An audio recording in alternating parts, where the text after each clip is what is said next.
할렐루야. 오늘 이 자리가 꽉 차니까 은혜가 됩니다.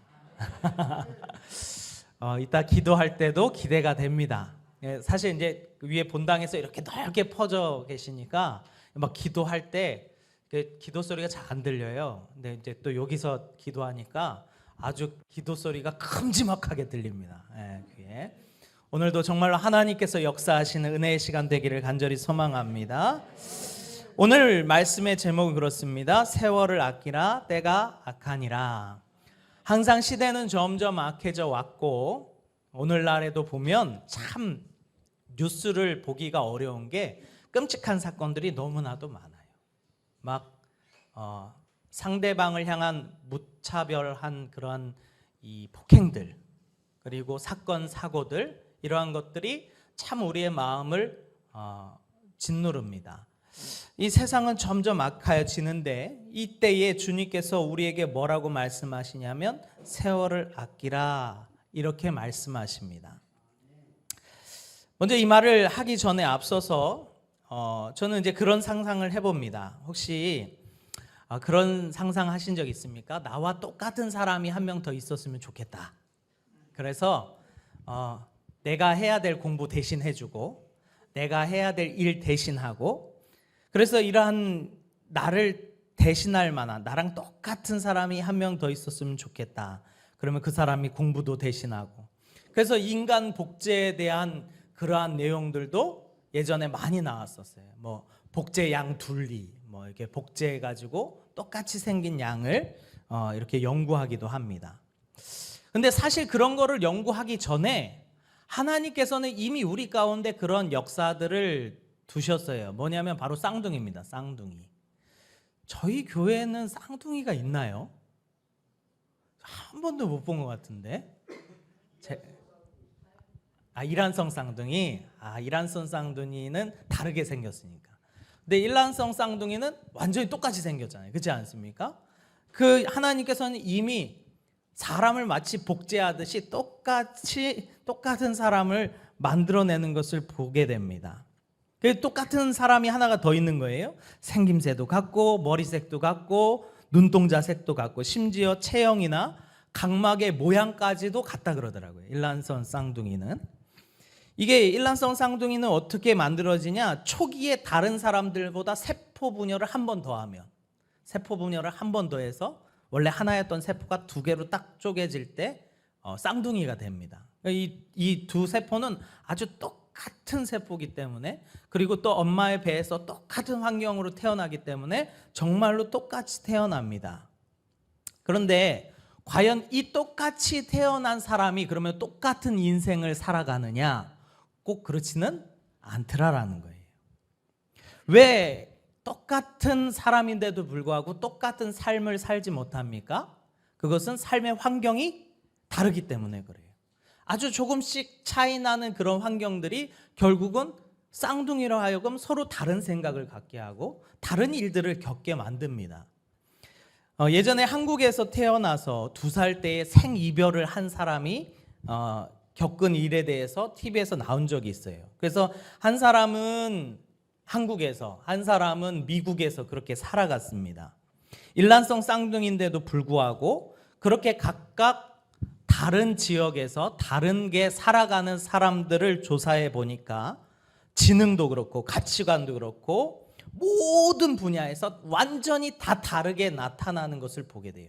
심지어 생김새마저도 달라지더라라는 것이 그 연구 결과입니다.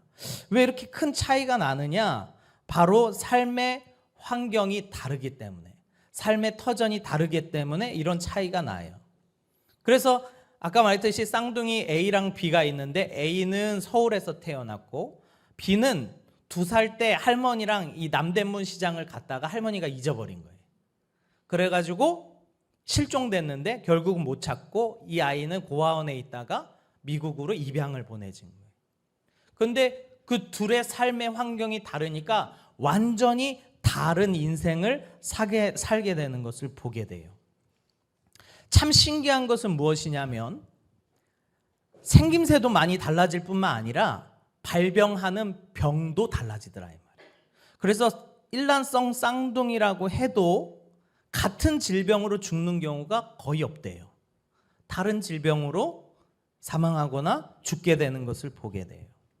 제가 왜 초기에 이런 얘기를 하냐면 우리는 분명히 다른 인생을 살 수 있다라는 거예요. 일란성 쌍둥이가 똑같지만 그 환경에 따라서 다른 삶을 살듯이 오늘날 우리도 전혀 새로운 다른 삶을 살 수 있다 이 말이에요. 그런데 우리가 항상 그 자리에 안주하고 그 자리에 머금으로 다른 인생, 다른 삶을 살지 못하게 되더라 이 말이에요. 오늘 이 사도 바울은 에베소 교회 성도들에게 뭐라고 말하냐면 4장 22절인데요. 너희는 유혹의 욕심을 따라 썩어져가는 구습을 따르는 옛사람을 벗어버리고 오직 너희의 심령이 새롭게 되어 하나님을 따라 의와 진리의 거룩함으로 지으심을 받은 새 사람을 입으라 이렇게 얘기합니다. 즉 예전에 그 죄 많고 옛 습성을 쫓아가던 그 인생을 너희가 이제 끝마치고 이제는 새로운 인생, 새로 지음받은 거룩한 새 사람으로 살으라 이렇게 얘기합니다. 이 말인즉 이제는 우리의 삶의 환경과 우리의 삶의 모든 주변의 환경들이 달라졌다 이 말이에요. 무엇으로 말미암아 달라집니까? 예수 그리스도로 말미암아 예수를 믿기 전과 예수를 믿기 후가 믿은 후가 완전 이제 달라졌다 이 말이에요.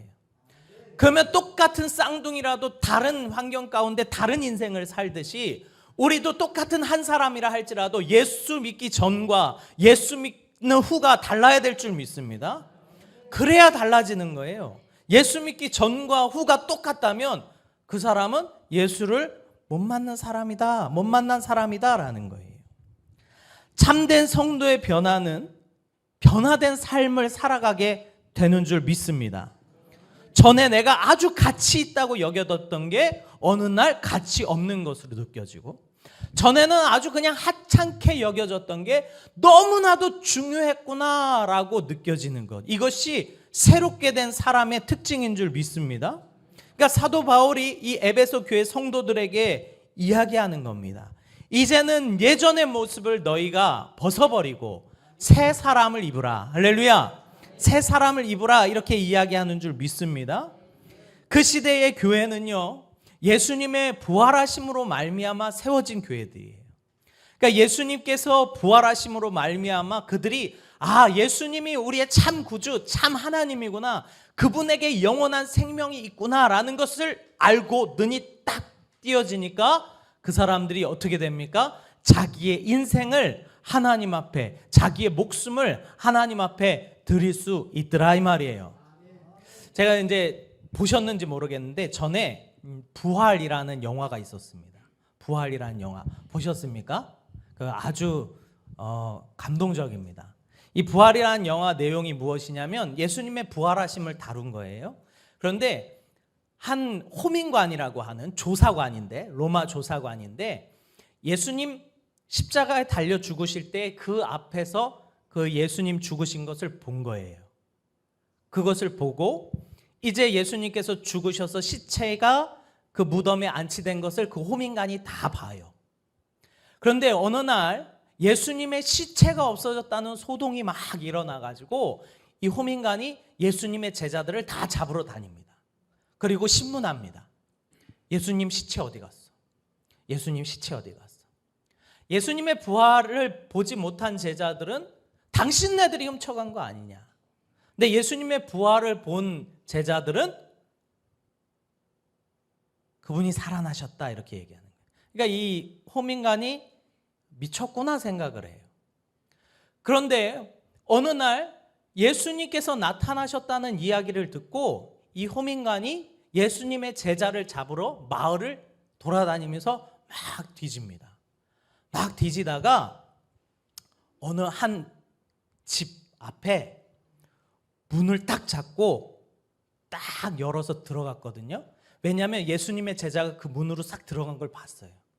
그래서 칼을 쫙 빼들고 그 문을 딱 열고 그 안에 딱 들어갔는데 그 안에 누가 있어요? 예수님이 있는 거예요. 저는 그 장면에서 막 이 삐쭈삐쭈 막 서는 그런 걸 느꼈는데 한번 보세요. 진짜 참 감동적입니다. 그 호민간이 예수님 살아나신 것을 보고는 그 앞에서 주저앉아 버려요. 그러니까 다른 사람들이 막 물어봐요. 찾았습니까? 찾았습니까? 찾았습니까? 물어보는데 이 사람이 다시 돌려보내요. 그리고 다시 들어가 가지고 그 방 한 구석에 앉아 있습니다. 예수님과 제자들이 서로 부둥켜 안고 막 즐거워하며 좋아하는 것을 이 호민간이 계속 봐요. 그리고 나서 예수님께서 다른 제자들과 다른 사람들을 만나주는 일정을 이 호민간이 계속 쫓아다니면서 그 영화를 그려나가는 거예요. 그 마지막 장면이 인상 깊은데, 그 마지막 장면이 어떻게 끝나냐면 그 바닷가에서 예수님께서 제자들 다 만나시고 여러 가지 당부를 하시고 승천하셔서 올라가셔요. 그리고 나서 예수님의 제자들과 이 호민간이 대화를 합니다.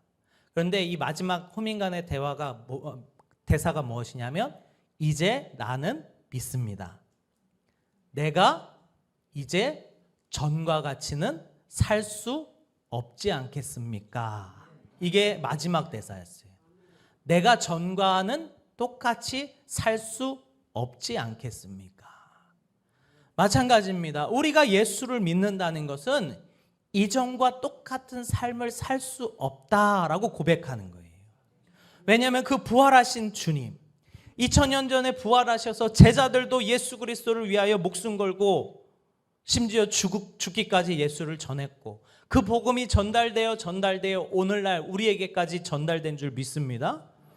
너무나도 많은 사람들의 피를 통하여 우리에게 이 고귀한 복음이 전달된 거예요. 그런데 우리가 그 복음을 알고도, 예수님께서 부활하신 것을 알고도 우리가 이전과 같이 똑같이 살아간다? 그러면 우리는 아직 예수님의 부활하심을 믿지 않는 사람이다라는 거예요. 그러면서 이제 그 예수를 믿기로 작정한 에베소 교회 성도들에게 사도 바울이 이렇게 얘기합니다. 우리 5장 8절입니다. 우리 같이 한번 읽어보겠습니다. 시작. 너희가 전에는 어둠이더니 이제 주 안에서 빛이라. 빛의 자녀들처럼 행하라. 너희가 전에는 어둠이었는데 이제는 주 안에서 빛이라. 너희가 빛의 자녀들처럼 이제 살아가라 라고 이야기하는 것이 예수님의 부활하심을 본 제자들의 말씀인 줄 믿습니다. 오늘날 우리도 마찬가지입니다. 우리도 빛의 자녀들처럼 살아가야 되는 줄 믿습니다. 언제까지 우리가 죄의 종노릇하며 죄에 넘어져서 주님 앞에 죄만 고백하다가 돌아가실 겁니까? 이제는 우리가 그것을 좀 뛰어넘어서 이제 내가 주님을 위하여 이렇게 살겠습니다. 주여, 내가 주님을 위하여 이렇게 드리겠습니다. 하나님, 나의 인생이 주님의 것이 되길 원합니다 라고 좀 고백할 수 있는 우리의 믿음이 되어야 되지 않겠습니까? 맨날 죄에 져서 하나님 앞에 와서 울며 불며, 하나님, 이 죄를 내가 이길 수 없어요. 하나님, 이 상황을 내가 극복할 수 없어요. 우리가 언제까지 그럴 거냐 이 말이에요. 예수님은 이미 부활하셔서 영원한 생명이 우리에게 있다는 것을 보여주셨는데 왜 우리가 그것을 믿지 못하느냐라는 거예요. 자, 우리 9절에서 11절입니다. 우리 같이 한번 읽어보겠습니다. 시작. 빛의 열매는 모든 착함과 의로움과 진실함에 있느니라. 주를 기쁘시게 할 것이 무엇인가 시험하여 보라. 너희는 열매 없는 어둠의 일에 참여하지 말고 도리어 책망하라. 너희는 열매 없는 어둠의 일에 참여하지 말고 도리어 그것을 책망하라. 이렇게 이야기합니다. 우리가요, 주님을 위해서 산다고 하지만 사실은 생각보다 주님을 위해서 하는 것이 없음을 보게 돼요. 저도 마찬가지입니다. 정말 이것이 주님을 위한 것인가? 아니면 나를 위한 것인가? 우리가 이것을 곰곰이 생각하다 보면 결국은 나를 위해서 했구나라는 것을 깨달을 때가 많아요. 심지어 교회 일을 할 때도, 말씀을 전할 때도 그러한 일들을 경험하게 돼요. 이게 내 영광을 위해서 하는 거구나.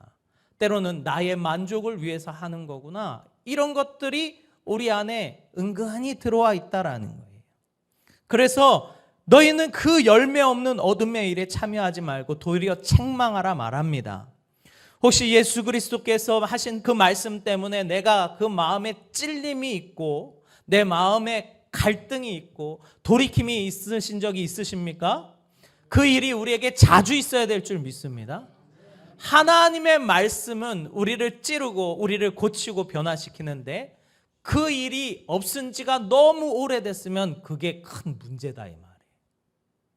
매번 그럴 수는 없지만 하나님의 말씀이 나를 팍 찌르고 나를 변화시키는 그 일이 있은 지가 너무 오래됐다. 그럼 그거는 정말로 큰 문제다라는 거예요. 마음에 찔림이 있기를 간절히 소망합니다. 네, 마음에 찔림이 있기를 소망합니다. 그래서 5장 13절에 보면 이렇게 말합니다. 그러나 책망받는 모든 것은 빛으로 말미암아 드러나나니 드러나는 것마다 빛이라. 나에게 찔림이 있고 책망받는 모든 것이 빛이라. 이렇게 얘기합니다. 내게 책망받고 찔리고 내게 죄가 드러나는 이 모든 것이 뭐라는 거예요? 빛이라는 거예요. 빛. 이것이 우리에게 날마다 있어야 되는 줄 믿습니다. 그래서 14절에 우리에게 이렇게 말씀합니다. 우리 같이 한번 읽어보겠습니다. 사도 바울이 이렇게 다시 한번 권면합니다. 우리 15절, 16절 같이 한번 읽어보겠습니다. 시작. 그런즉 너희가 어떻게 행할지를 자세히 주의하여 지혜 없는 자같이 하지 말고 오직 지혜 있는 자같이 하여 세월을 아끼라. 때가 악하니라. 아멘. 세월을 아끼라. 때가 악하니라. 이렇게 말합니다. 자, 세월을 아끼라 라는 것은 어떤 뜻입니까? 우리가 아끼는 것은 보통 소중하게 여깁니다. 아끼는 것은 우리가 그것을 잘 보관하여 어떻게 이것을 가장 효율적으로 쓸 것인가 고민합니다. 그런데 주님께서는 뭐라고 말씀하시냐면 세월을 그렇게 좀 아끼라는 거예요. 세월을. 우리 학부모님들이 가장 속 터지는 게 뭡니까? 자녀들이 집안에서 하루 종일 방에 처박혀서 게임만 하는 거예요. 막 3시간이고 4시간이고 계속 게임만 하는 거예요. 그러면 부모님들은 왜 열받습니까? 뭐가 그렇게 화가 나십니까? 이 자녀가 시간을 허투루 쓰니까. 그 시간에 자기 개발을 하고 아니면 차라리 운동이라도 하고 밖에서 친구들을 만나서 좋은 관계라도 만들던가 해야 되는데 집에 앉아서 방에 앉아서 하루 종일 마우스만 클릭하고 게임하는 것이 소득이 있습니까? 없습니까? 그들은 자신들이 소득이 있다고 생각해요. 근데 우리가 보기에는 그게 아무런 가치가 없는 것으로 보이기 때문에 그래요. 하나님께서 우리의 인생을 보실 때도 그와 같다라는 거예요. 세월을 좀 아끼라는 거예요. 아무 무의미하게 그냥 허비하며 쓰지 말고 세월을 아끼라는 거예요. 그러면 어떻게 하면 우리가 세월을 아낄 수 있습니까? 세월을 아낀다는 것은 우리가 하루하루 지나가는 시간을 중요하게 생각한다는 것입니다. 그런데 그것을 허투루 쓰거나 아니면 아까 얘기했던 것처럼 불필요한 일에 자신의 시간과 정성을 쏟아버리는 것, 그것이 세월을 아끼지 못하는 일이다 이 말이에요. 그러면 우리가 세월을 아끼는 일은 반대겠죠. 어떻게 할 수 있습니까? 하나님께 순종해야 되는 일을 내가 10번 만에 순종했다면 한 번 만에 성공하면 몇 번을 아끼는 거예요? 시간을? 9번을 아끼는 거예요. 하나님께서 내게 결단하고 끊어내라고 하시는 것을 내가 10번에 걸쳐서 끊어냈다면 내가 그것을 한 번에 딱 끊어낼 수 있으면 시간을 아끼는 것이 되는 거예요. 이처럼 시간을 아끼는 것은 순종과 아주 밀접한 관계가 있습니다. 순종과. 그래서 하나님의 말씀이, 하나님의 감동이 내게 주어졌을 때에 내가 그것을 한 번에 딱 붙잡고 그 주님의 뜻대로 순종하는 것. 할렐루야. 그것이 우리가 세월을 아끼는 일인 줄 믿습니다. 우리가 못하는 것이 참 그거예요. 이거는 내가 좀 넘어서야 되는데, 이건 내가 좀 극복해야 되는데, 이거는 내가 잘라내야 하는데 라고 생각하면서도 잘라져요, 안 잘라져요? 안 잘라져요. 계속 자른 듯한데 좀 지나고 보니까 다시 그것이 들러붙어 있어요. 이게 죄의 속성이라. 죄의 속성은 끊임없이 우리로 하여금 세월을 허비하도록, 엉뚱한 데에 우리의 모든 시간과 우리의 모든 관심을 쏟아내도록 하는 것이 바로 세월을 허비하는 것이다, 이 말이에요. 이 성경 안에서 이 믿음의 사람을 우리가 꼽자면 아브라함을 대표적으로 볼 수 있는데, 하나님께서 아브라함에게 자식을 주신다고 약속하셨어요. 근데 아브라함이 그것을 믿음으로 받습니다. 근데 그 일이 생각보다 더뎌요. 그래서 아브라함이 어떻게 합니까? 자기 아내의 몸종인 하갈에게 들어가서 그 자식을 낳게 됩니다. 그래서 그 자식을 창세기 16장 16절에 나오는데, 아브라함이 이스마엘을 낳을 때에 86세라 이렇게 기록되어 있어요. 그리고 창세기 17장이 딱 넘어가는데 창세기 17장 1절에 뭐라고 나오냐면, 아브라함이 99세에 여호와께서 아브라함에게 나타나시더라 이렇게 되어 있어요. 즉 이스마엘을 낳을 때는 86세였고 하나님께서 그 아브라함을 다시 만나줄 때는 몇 세였냐면 99세였어요. 그러면 그 사이에 공백이 몇 년 정도 있습니까? 13년의 공백이 있어요. 그러니까 아브라함이 이스마엘을 낳고 하나님께서 13년 동안 아브라함에게 안 나타나셔요. 아마 아브라함이 하나님의 말씀을 끝까지 지키고 그 말씀에 순종했다면 하나님께서 좀 더 일찍 만나주시지 않았을까, 그런 생각을 해봐요. 그런데 13년 동안이나 하나님께서 아브라함을 만나주시지 않는 것이 창세기에 나오는 이야기입니다. 즉 이 일로 말미암아 아브라함은 많은 시간을 허비하게 되었다라는 거예요. 우리에게 하나님께서 요구하시는 것은 온전한 순종인 줄 믿습니다. 정말로 남들이 10번 해서 고칠 것을, 그것을 내가 한 번에 고칠 수 있다면 그 사람은 얼마나 시간을 많이 아끼는 것이 되겠습니까? 바로 세월을 아껴가는 것인 줄 믿습니다. 그러기에 혹여나 내가 갈등하고 극복하지 못하고 넘어설 수 없는 그것이 내게 있었다면 오늘 이 시간 극복해내시기를 간절히 소망합니다. 질질 끌지 말고 한 번에 딱 끊어내서 정말로 하나님 앞에 딱 순종하여 세월을 아끼는 자가 되시기를 간절히 소망합니다. 그러면 하나님께서 정말로 그 세월을 아끼며 주님 앞에 나아가는 자들에게 주님의 은혜를 부어주실 줄 믿습니다. 오늘도 정말로 이 믿음을 가지고 이 악한 세상에 우리가 유일하게 정말로 주님을 붙잡고 나아갈 수 있는 것은 오로지 순종하는 일인 줄 믿습니다. 우리 17절입니다. 17절인데요. 제가 읽어보겠습니다. 그러므로 어리석은 자가 되지 말고 오직 주의 뜻이 무엇인가 이해하라. 이것이 17절 말씀입니다. 이것이 세월을 아끼는 자, 때가 악함으로 세월을 아끼는 자가 정말로 붙잡아야 되는 말씀인 줄 믿습니다. 아멘.